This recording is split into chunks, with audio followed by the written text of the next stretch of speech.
How out of tune is China with a managed currency, given it's not 1998 and there are many floating currencies? Well, it's hard to see how that's going to end well if they don't manage to free up their currency in the next couple of years. I mean, they had trouble with it this year. They've gone back to tighter currency bounds this year by saying they're going to squeeze capital. But it's hard to do when you're such a big global economy, when you trade so much. Money leaks out. Maurice Obstfeld is now in your job and Olivier Blanchard's job at the IMF. At gunpoint, you're forced to read Obstfeld Rogoff on international economics in graduate school. With that said, what's the new trilemma that you teach with Maurice in that book? Well, I mean, certainly you see it in China today that it's very hard to do one thing with your monetary policy that's, completely counter to what the world's doing, and at the same time have a fixed exchange rate. And so you need the capital controls. That's still true. But the world's so integrated, you can look at Elaine Ray's work, for example, that the markets are very connected, even if you're able to protect your economy. Are the market vigilantes telling Madame Lagarde and other global leaders what to do? I think they're hardly telling them what to do. They're sort of puzzled. They prepared their latest reports thinking the market was tanking. Of course, the market's been going up. Yeah, Ken, the market's been going up. The Chinese economy is stabilizing somewhat. You were talking about renminbi. The problem is that we're still seeing the outflows, and we still have a huge debt problem in China. Will it turn ugly? Well, I mean, that's, I think, the #1 risk in the world still. If you're asking where can a really bad systemic accident happen, yeah, there's Greece, but I mean, China's much more important. Right. And, I think basically what they've been trying to do this year is manage things so they wouldn't have a crisis by tightening everything. But can they still grow in that environment? I think it's a contradiction. Ken, is Greece systemic?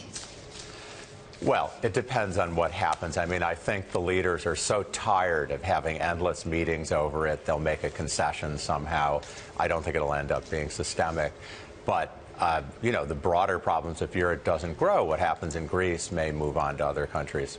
Well, there we are. And as we go to the IMF meetings, and really today, I mean, there's kickoffs of the outlook on that. Here's the FT. IMF urges shakeup of Greece's rescue deal, etc. Ken Rogoff, I understand this is secondary. It's tangential. It's not part of the debate. But for Mario Draghi and other central bankers, they have huge pressure to just do something to assist Greece. For that matter, to assist Brazil with their own unique calculus. What's your prescription now for Europe to jumpstart growth? Well, I think certainly writing down debts in the periphery countries has been a good idea for a long time. Just get it done, and it's a transfer, and they don't like doing it. But, of course, they need structural reforms. I mean, there's all the talk about needing fiscal boosts, which, yeah, but if you don't do structural reforms, it's not going to work. Right. Look at Japan. They didn't, and they're still growing slowly. And when I visit London, Francine, Paul DeGuire at LSE is way out in front of this with Professor Rogoff. Yeah. Just get it done.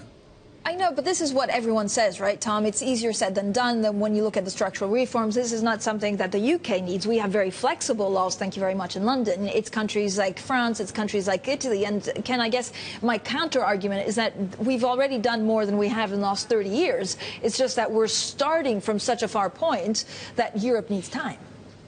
Well, I mean, it's different in different countries. I think Spain has done quite a bit. Italy's probably done more than it's given credit for. France, not so much. I mean, I think you're right. The UK has been doing better in part because its markets are more flexible. Yeah, but if you want to know the answer over the long run, your output is determined by these fundamental factors. This talk about, big fiscal stimulus, yes, it's a good idea when demand is low. But if you think that's going to fix things in the long run, you're very mistaken.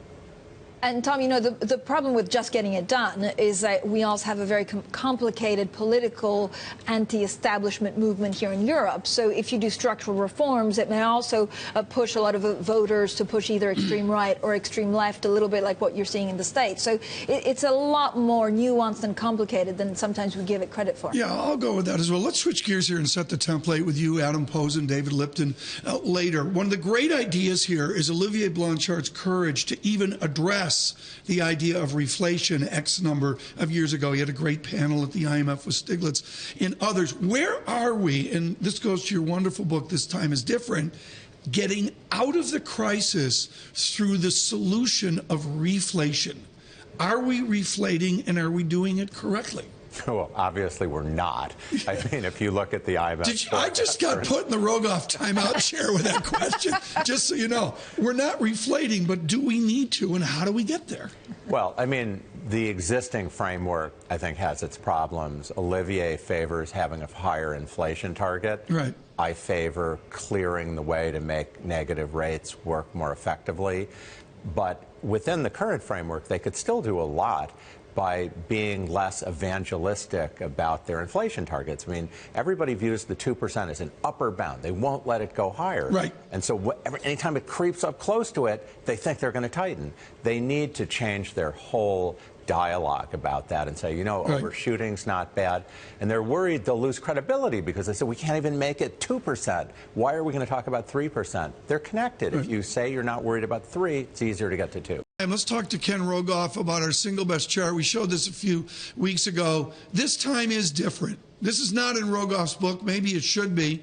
And it's just very simple to bring up the chart here of 2 decades of work. We used to real GDP, G7 GDP, Ken, the green line, a better time, the red line, a new time. Larry Summers talks about secular stagnation. Is that what we're looking at in this chart?